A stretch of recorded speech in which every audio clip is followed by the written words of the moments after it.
I'm Grumps. I'm not so Grump, and we're the Game Grumps. Hi. Hello. Welcome back. So watch this, right? Okay. So it's like, you look at the colors. Oh yeah, beautiful. And then you turn, and it kind of looks like it has color for a second, but like the opposite colors. It kind of looks like yellow for a second. You know what I mean? Like if you look, do it again. If you look at Sonic, and then you're like, bah! Like Sonic looks kind of yellow for a second. It doesn't happen for me. Really? Maybe you have to look at it for longer. Like stare at it right now. Okay. Just stare straight into Sonic. Okay. Stare straight into his stupid I'm doing fucking it. hedgehog face. Now, bah! He kind of looks yellow. Oh man, it's all I see is the yellow triangle infringing from the side. He's in the center of the screen, so that's really the only thing you can focus on.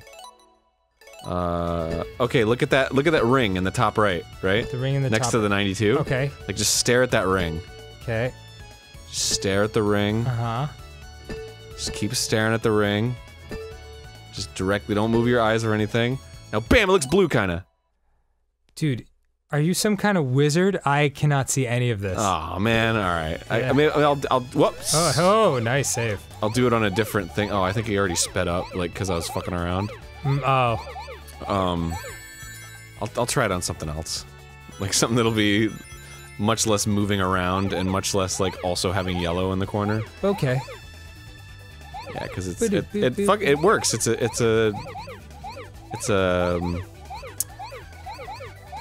a common illusion to like take a picture and then like negative it, and then you stare at it for a while, and then when you turn it black and white, you can sort of see the actual image's color. Really? Because like the negative the negative colors get burned into your Retinas? vision. Yeah, because your like eyes get used to them. Boy, that's fucking crazy. Yeah. I never knew about any of that. Yeah, it's nuts, man. You just fucking blew my mind. You blew Well, it'll blow your mind when it actually happens. No, you fucking blew my mind. I'm sorry, what was that? It'll blow your mind when it actually happens to you. Oh god. Eventually. Whenever it happens to you. You know what did blow my mind? The first time I ever got one of those Magic Eye 3D things. Oh, really? Yeah, I was at the San Diego Comic-Con when I was a little kid, like 92, I guess, 93. So I was like 13 or 14. And I was staring at it and it just happened. And I was like, oh my god, amazing! And then I could just do them forever. Oh, wow. Yeah.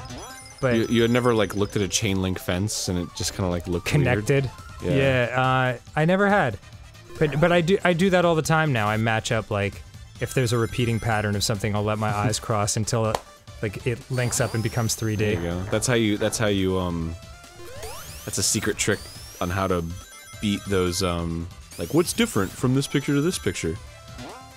Oh, you just cross your yeah, eyes to meet the two images. Yeah, and one would look Yeah. stereoscopic and the other one, that's not the right word, but you know what I mean. Well, what'll happen is whatever differences there are between the two, they'll like flicker. Yes, exactly. So you can just be like, butterfly, flower, pencil, you know, like right away, and people will be like, my god, he's a genius! He's a savant. Meanwhile, you're just like, Yeah. just fucking rubbing your hands together like, where's the prize? And then they're like, there is no prize, you're reading a Highlights magazine from 1994. And then And you're like, well, fine, I'll just read Goofus and Gallant then. I guess my prize is... Whoa. Whoa, hey. Okay. Oh, hey. Whoa, hey. Oh. Guess my prize is that I'm Epic! It's my curse. I'm accursed to be epic forever! Epic, epic, epic, epic, epic, epic, epic, epic. Ah, Epic. shitty titties. Boy, that's tough. Got shitty titties all over my face, dude. Sorry to hear that, man. It's a huge problem. What do you think? Alright. Go on with your shitty titty segue. If you had... If you One could shot. if you could only write one genre of music for the rest of your life, what would it be? That is a tough fucking call. I mean, I guess it would be rock, because I love rock. But that's really general. You gotta be more specific. Hard rock? Hard rock. Yeah. But again, very difficult, because, you know, nice. That's something that, was eye-opening when we started NSP with Brian, because my previous band, Skyhill, was very much one thing. Right. It was like that mellow, electronic kind of stuff. And it was important to me, like, when we started NSP, I just kept thinking in those terms. I was like, what kind of band are we going to be? What type of music is this? And Brian said, I would get bored in a band where you only played one type of music, you know? And it was very eye-opening. It was kind of very, very cool way to look at it. And that's why, you know, NSP, the first song was a piano thing, and then the second one was like an electronic beat kind of thing, and the third thing was bossa nova. You can do a lot of fun stuff. But it's challenging and exciting to do different genres of music. That's pretty cool. Yeah. Plus, like, I guess you would appeal to, like, many different audiences. Yeah, well, that's what I thought. I was afraid we'd alienate an audience because they'd be like, what the fuck? This isn't what I signed up for. Because you're also building your brand. Because then it's more than just the genre that defines you. Yes. So... the connecting thread is the people involved. Right. And then people can become you know, because it's like if you only do hard rock, then, like, obviously you're only gonna have hard rock fans. Right. And then you'll just fall into being, like, derivative or... No, I mean, there's only so many albums you can do stuff for, you know, before you've said everything you need to say in a certain genre. Yeah. I mean, with a few unbelievable exceptions of, like, immortal artists, you know, like Bowie and Prince and everything, but even they changed from album to album. Yeah, pretty much. By the way, I was never a Prince fan. I don't know why, could just never get into him, but Brian's a huge Prince fan, so I started listening to it based on his recommendation. There's some cool shit. I bet. Darling Nikki is a fucking rad song. I've only ever heard that one album that was the When Doves Cry album. Whoops. Purple Rain? Yeah. Or no, that might actually be When Doves Cry. Was that the album? I can't remember. I don't remember why I heard it, I just heard it. And I was like, neat. Yeah. And I liked him because he was It's like... darker than I thought it would Yeah, be. because I think that's why I liked it, because I was like... There's something about, like, the concept of Prince is just so, like... I'm Prince, you know? And then you hear the music and it's just like... And you're like, whoa, holy shit, whoa, what the fuck? I had no idea. Where'd this come from? But I guess it was there always. I think I always disliked Prince because he was apparently the only guy who, like, would not allow Weird Al to do, make fun of his songs. Really? Yeah. In fact, there's that famous story of, you know... What about Coolio? I'm gonna get... Coolio? Yeah, Coolio wouldn't let him do his parody. You know, who gives a shit about Coolio? I mean, really. I mean, Gangsta's Paradise is just a... The sample is just a... The thing that's famous about that song is a sample from another song, you know? I see. What was I gonna say? Oh yeah, there's that famous story about how Prince would not let Weird Al, like, even sit next to him at an award show. Or, like, he wasn't allowed to look at him. Hold on, I gotta look that up, because I don't want to spread misinformation. That's gotta be true.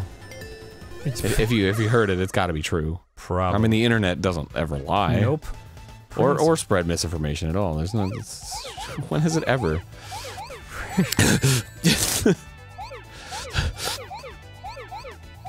just spit this out there, and maybe the internet just...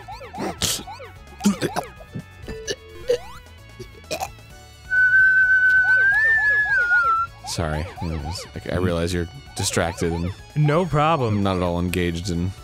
I just want to get this right. Oh, it's okay. I want to get it right too. You know, I want to make sure that you got your own shit dealt with, so that you don't have to worry about my shit. It's fine. No. You gotta pay attention to what I'm saying or anything. You just want to learn about Prince or whatever. It's like, oh, fucking, you know, it's like... Okay. Like fingerprints? From Weird Al. But one of the oddest things to ever happen between me and Prince was the year that he and I were at the American Music Awards at the same time. Apparently I was going to be sitting in the same row as Prince that year, and I got a telegram. And I wasn't the only one. From Prince's management company saying that I was not to establish eye contact with him during the show. I just couldn't even believe it. Wow. Yeah. He is an eccentric dude. I guess so. He's also dead, which is as eccentric as you can get. I mean, that guy's hard to approach. That's not really that eccentric, dude. There's more people that are dead than are alive. You might be right. So, what the fuck is eccentric about the thing that most people do? I'm just saying he's hard to talk to. Okay. Yeah, I guess Try so. establishing a conversation with a dead person. It's tricky. Yeah, alright. The thing is, though, man, like, isn't he the dude that, like, his entire house is monitored? Or like, wired to be, like, recorded? Because he never wants to, like, miss out on an opportunity of, like, an idea he has? Yeah, yeah. He was very prolific. He's been less so since he died, but, like, he definitely wrote a lot of songs. Yeah.